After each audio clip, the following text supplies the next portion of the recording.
नमस्कार, 99 न्यूज के इस बुलेटिन में आपका स्वागत है और इस वक्त आपके साथ मैं हूं दीपाली श्री। सीधे रुक करते हैं खबरों की ओर। स्वास्थ्य क्षेत्र में आवंटित किए गए बजट पर आज आयोजित वेबिनार को प्रधानमंत्री नरेंद्र मोदी ने संबोधित किया। उन्होंने स्वास्थ्य क्षेत्र के निर्धारित किए गए बजट प्रावधानों को अभूतपूर्व बताया। उन्होंने कहा कि इस वर्ष के बजट में हेल्थ सेक्टर को जितना बजट आवंटित किया गया है वह अभूतपूर्व है। प्रधानमंत्री मोदी ने कहा, देश को wellness centre, district hospital, critical care unit, health surveillance infrastructure, आधुनिक लैब्स और टेली मेडिसिन चाहिए। हमें हर स्तर पर काम करना है, हर स्तर को बढ़ावा देना है।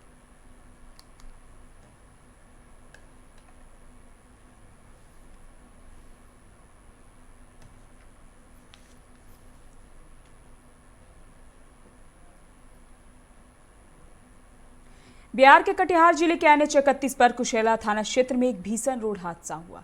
कोसी पुल पर एक स्कॉर्पियो व ट्रक की जोरदार टक्कर हो गई। इस घटना में स्कॉर्पियो के चालक समेत 6 लोगों की मौत हो गई। 3 अन्य लोग गंभीर रूप से जख्मी हो गए। जख्मी का इलाज स्थानीय अस्पताल में चल रहा है। सभी मृतक समस्तीपुर जिले के रोसड़ा के रहने वाले थे और एक ही परिवार से संबंधित थे। घटना की जानकारी मिलने पर प्रधानमंत्री नरेंद्र मोदी ने दुख व्यक्त किया है।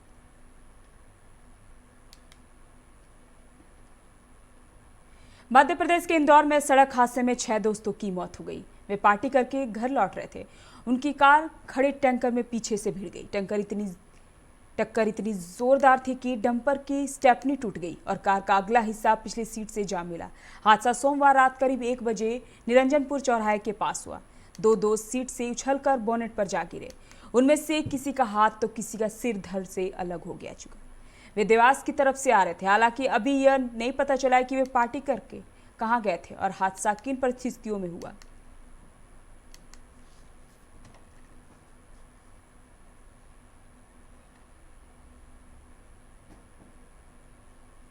मतलब निकाला उनको कटर के लिए, बीट को भाइयों को रवाना करा। वो कटर लेके आए। कटर की आवश्यकता नहीं पड़ी, इससे पहले हमने उनको निकाल लिया। कितने लोग थे इसमें जब गाड़ी के अंदर 4 थे, 2 को पहले भेज दिया था। जानकारी मिली कि भी एक स्विफ्ट कार में 5-6 लोग आ रहे थे। रात करीब 1:45 बजे की घटना हुई और खड़े टैंकर में एक टैंकर खड़ा था पेट्रोल पंप पे तराली के पास में, MP 09GA 2499, उसमें गाड़ी घुस गई है पीछे से और जो भी करीब 6 लोग थे उसमें सबकी डेथ हो गई है। कोयला घोटाले में पश्चिम बंगाल के मुख्यमंत्री ममता बनर्जी की बहू रुजिरा बनर्जी से पूछताछ करने के लिए CBI उनके घर पहुंची। जांच एजेंसी की टीम पहुंचते ही इससे पहले ही ममता बहू और भतीजे अभिषेक से मिलने उनके घर पहुंचती थी। वे यहां करीब 10 मिनट तक यही रहे। जाते समय 8 साल की पोती को साथ लेकर चली गई। वे नहीं चाहती कि पूछताछ के दौरान पोती वहां मौजूद रहे। इससे पहले सोमवार को CBI ने अभिषेक की साली मेनका से गंभीर रूप से करीब 3 घंटे तक पूछताछ चली। इस मामले में अभिषेक के कई करीबी दोस्त CBI के शिकंजे में हैं।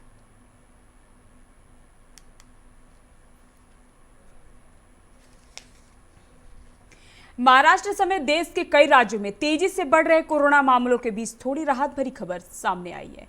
पिछले 24 घंटे के दौरान 10,500 मामले सामने आए। इस दौरान ठीक होने वाले मरीजों की संख्या नए मामलों से ज्यादा रही। पिछले 24 घंटे के दौरान 10,584 मामले सामने आए। इस दौरान 13,255 लोग ठीक हुए और 78 लोगों की मौत हो गई। इस दौरान 6,78,685 सैंपल टेस्ट हुए हैं। देश में अब तक कुल 1,10,16,434 मामले सामने आए हैं। इनमें से 1,07,12,665 मरीज ठीक हो चुके हैं। 1,56,463 लोगों की मौत हो गई है। एक्टिव केस 1,47,306 है।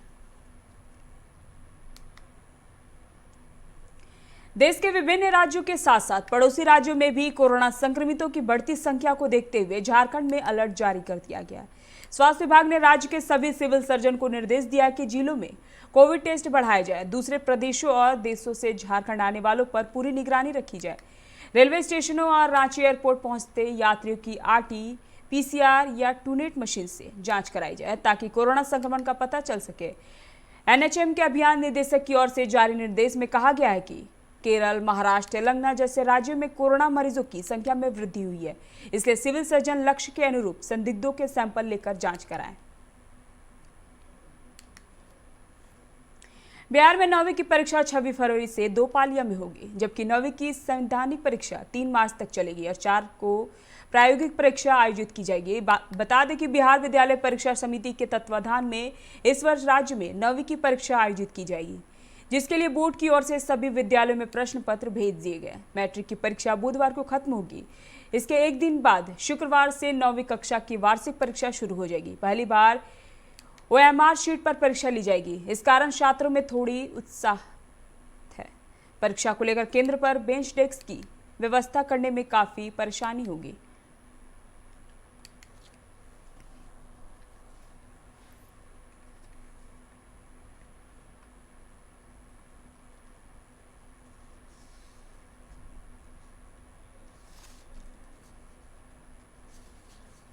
मुजफ्फरपुर में विशेष पुलिस टीम ने करजा थाना क्षेत्र के रसूलपुर इलाके में शराब धंधेबाजों के ठिकाने पर छापेमारी की। इस दौरान ठिकाने से 52 लाख रुपए बरामद किए गए। पुलिस का कहना है कि ठिकाने से एक आरोपित को भी गिरफ्तार किया गया है, जिससे पूछताछ कर कई जगहों पर छापेमारी की जा रही है। हालांकि अधिकारी अभी कुछ भी बताने से परहेज कर रहे हैं।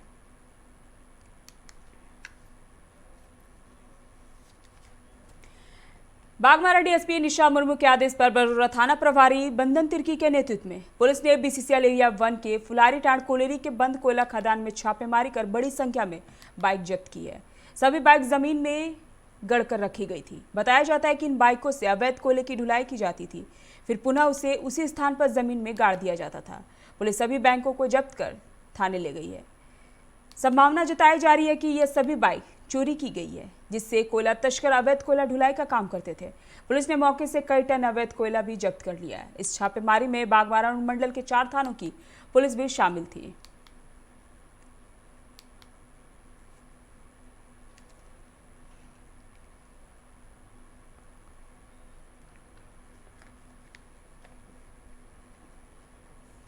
वक्त चला एक छोटे से ब्रेक का, मिलते हैं ब्रेक के बाद।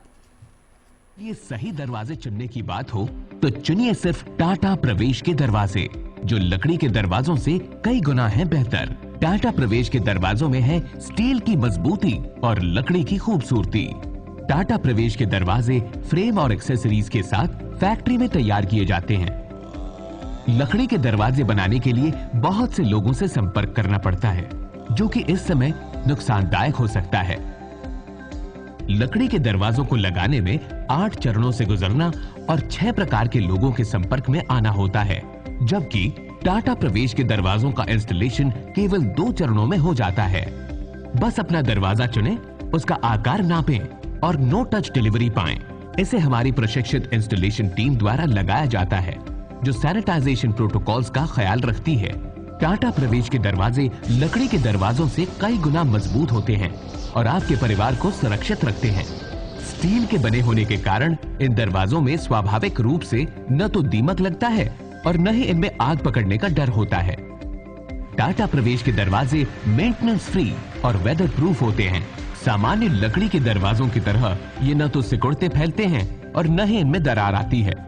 लकड़ी के दरवाजों की गुणवत्ता और उनका टिकाऊपन प्रमाणित नहीं होता, जबकि टाटा प्रवेश के दरवाजे उम्दा फिनिश, कई डिजाइन के और 5 वर्षों की वारंटी के साथ आते हैं। एक बात और, लकड़ी के दरवाजों के लिए जंगलों की कटाई होती है, वहीं दूसरी ओर टाटा प्रवेश के दरवाजे पेड़ों को कटने से बचाते हैं तथा ये 100% रिसाइक्लेबल होते हैं। अब ये आप पर है कि आप अपने घर में कौन सा दरवाजा लगाना चाहते हैं। बेस्ट चुनिए, टाटा प्रवेश के दरवाजों और खिड़कियों को चुनिए।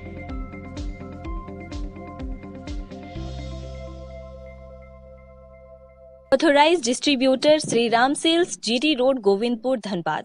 आप इस नंबर पर संपर्क कर सकते हैं 7004709213 9534400091।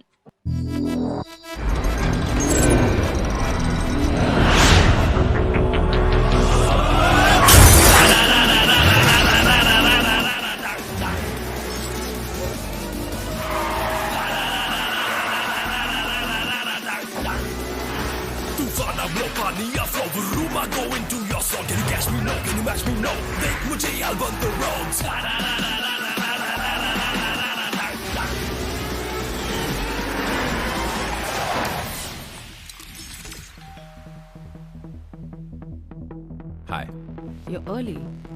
I know. XUV 300. Authorised dealer model fuels Dhanbad Bokaro Giridih. आप इस नंबर पर संपर्क कर सकते हैं 8929207235, 8929207236, 9711355896।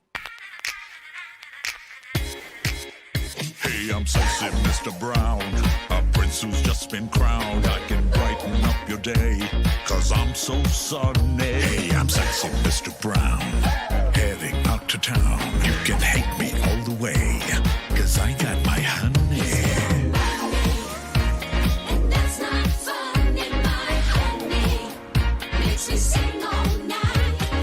Na na na na na na na na na.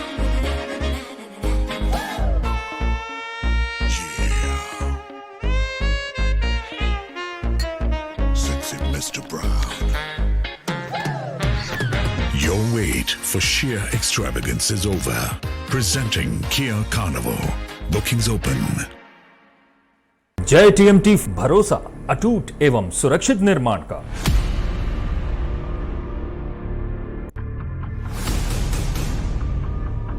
भरोसा अटूट एवं सुरक्षित निर्माण का जय टीएमटी 500D।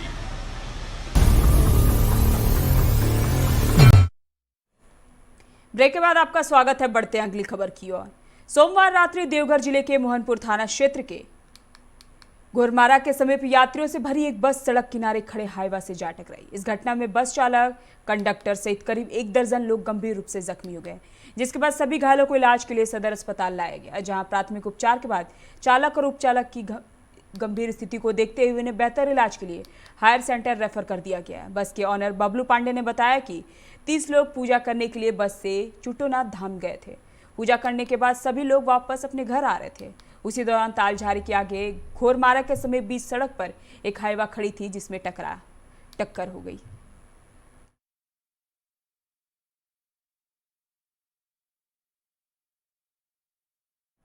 नावाडी प्रखंड के पेक नारायणपुर थाना क्षेत्र अंतर्गत पलामू में सोमवार की रात 2 जंगली हाथी की धमक से एक बार फिर ऊपरघाट के लोग सहम गए। हालांकि इस दौरान हाथी से किसी के जान माल के नुकसान होने की सूचना नहीं है, किंतु हाथी के प्रवेश करने की सूचना मात्र से यहां लोग दहशत ज़दा हैं। मामले की जानकारी वन विभाग को दे दी गई है। वन विभाग हाथी की पता करने में जुटी हुई है। जानकारी के अनुसार बीते रात बड़की कुड़ी जंगल से सोमवार की अर्धरात्रि 2 जंगली हाथी पलामू जंगल में प्रवेश किए। इसी क्रम में हाथी ने पलामू निवासी बानेश्वर महतो, आकाश महतो, प्रमोद महतो का 4 दीवारी तोड़ दिया। वहीं विभूति महतो के खेत में लगे गेहूं, ईश्वर महतो के खेत में लगे बीट व प्याज के फसल, विनोद महतो, सुभाष महतो, सीताराम महतो के बाड़ी में लगे सब्जी को नष्ट कर दिया। इसके अलावा गायत्री ज्ञान मंदिर पलामू के खिड़की को तोड़ने के बाद बरई की ओर चला गया।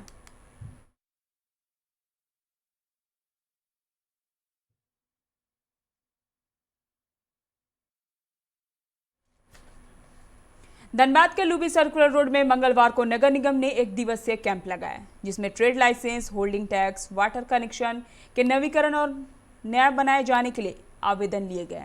मौके पर अधिकारियों ने बताया कि धनबाद नगर निगम क्षेत्र में रेवेन्यू कलेक्शन का लक्ष्य 150 करोड़ का है, जिसे पूरा करने के लिए नगर निगम कैंप लगाना शुरू कर दिए, जिसमें उपभोक्ता आकर आवेदन कर सकते हैं, जिसमें कि नगर निगम उन उपभोक्ताओं को कनेक्शनों की नवीकरण तथा समस्याओं को यथाशीघ्र सुलझा सके। मालूम हो कि नगर निगम क्षेत्र में टैक्स की वसूली मामले में अब तक फिसड्डी साबित हो रही है। ऐसे में वित्तीय वर्ष के पूरा होने पर अधिकारियों की नींद खुली है और कैंपों का आयोजन कर अपने राजस्व के लक्ष्य को पूरा करने के प्रयास में जुटी हुई है।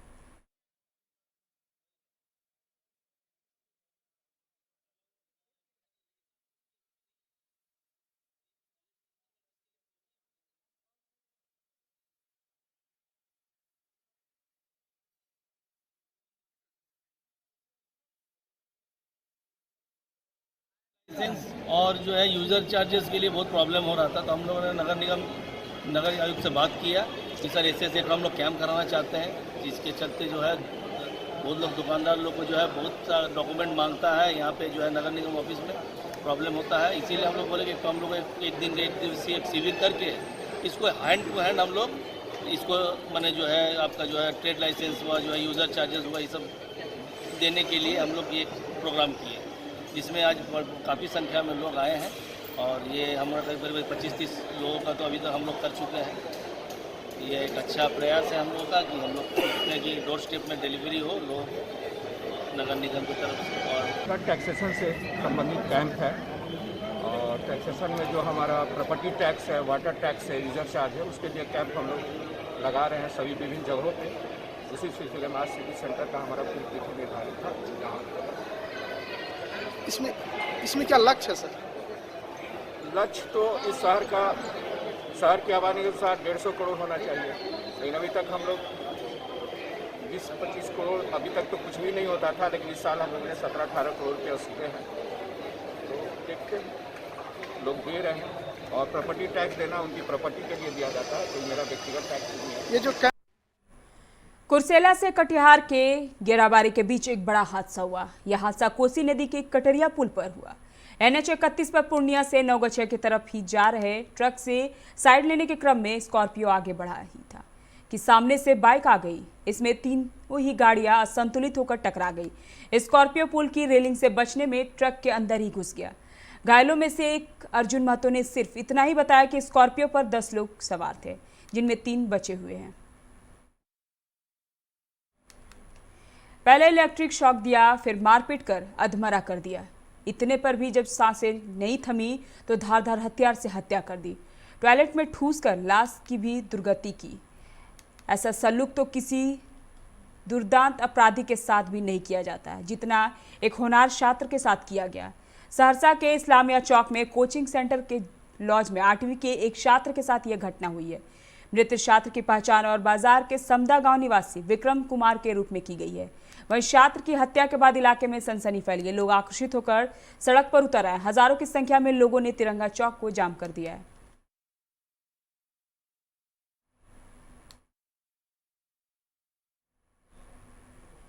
भोजपुर में 2 भाइयों ने अपनी बहन से हुई छेड़खानी का विरोध किया तो बदमाशों ने उन्हें चाकू मार दी।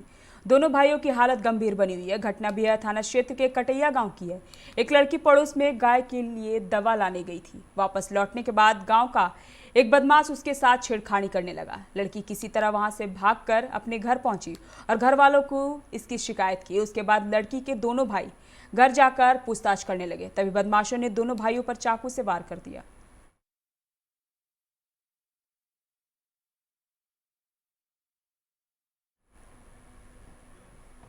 अभी के बुलेटिन में फिलहाल इतना ही। तमाम खबरों के लिए बने रहिए 99 न्यूज के साथ। नमस्कार।